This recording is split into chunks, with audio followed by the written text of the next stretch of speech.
Good morning, good afternoon, good evening, just depending on when it is that you're catching this.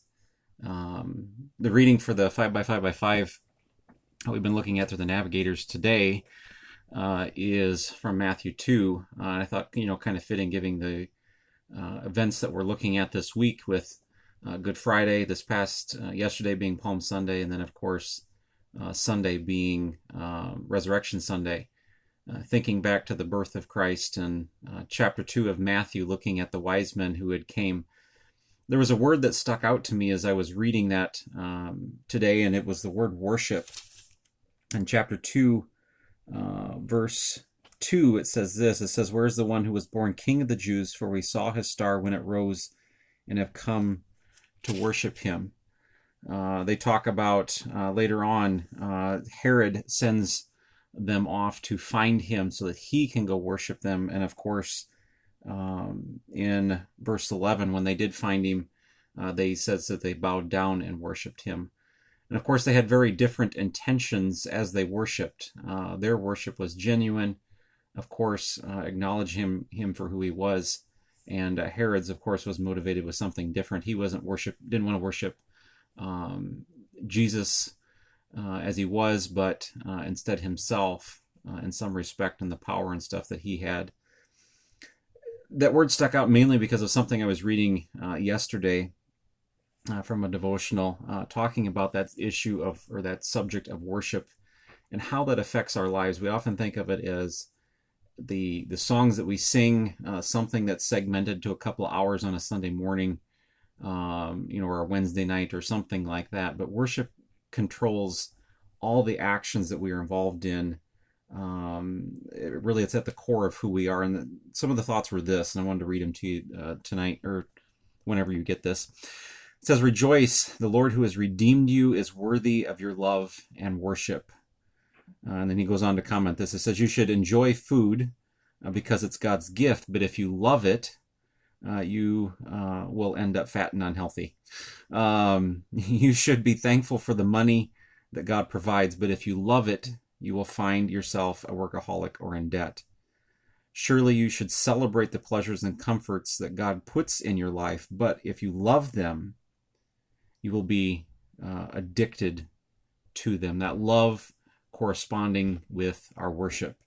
Here's a spiritual key that you need to know, understand, and live in light of. If you love the gifts and not the giver, your heart will never be satisfied.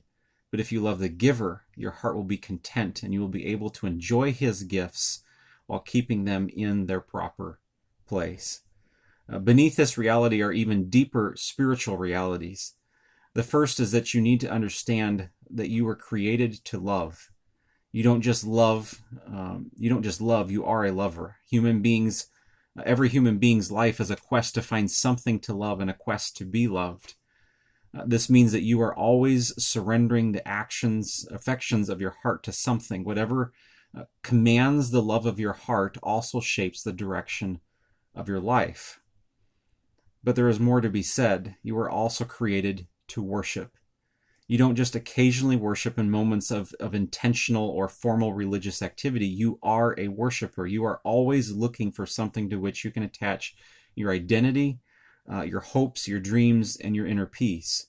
Whatever controls the worship of your heart controls your choices, words, emotions, and actions. And that apple cart, so to speak, has kind of gotten upset in the last few weeks as people have become very insecure due to the events, have found or have been experiencing fear and anxiety.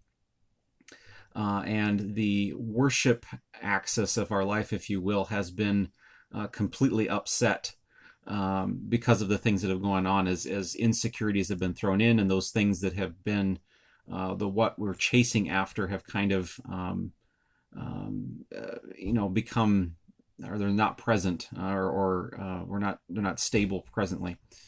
Now, because you are a sinner, it is very tempting to give the love and worship that you were meant to give to God and God alone to something in the creation.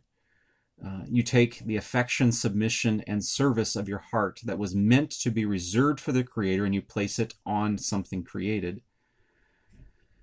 We all do this in some way. So the desire for good possessions is not wrong, but it must not rule your heart. The hunger for comfort and ease is not ungodly in itself, but it must not rule your heart.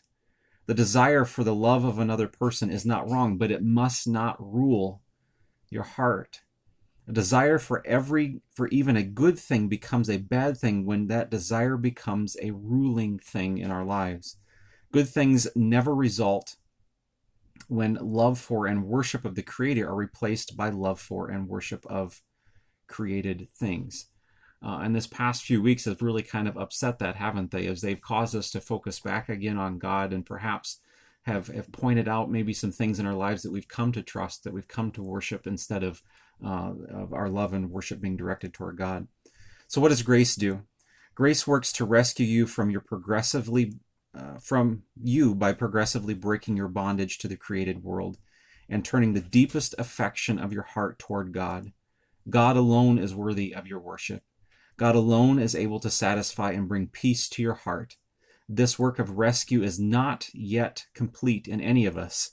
Yes, by grace, we love the world less than we once did, and we surely love God more than before, but our hearts are still torn and our loyalties at points are still confused.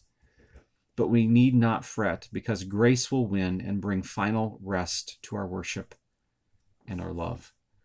Just some things about, asking ourselves, what do we love? What do we worship in our lives? And I'm sure these past few days have kind of revealed that, as maybe some of those things have been taken away, or we're able to spend less time involved with them, because we often find that the things that we love, the things we worship, we invest our time in, and they control our thoughts, our emotions, and our actions. So what might have you been worshiping instead of God? And how can you use this time? How can you redeem this time that we have now?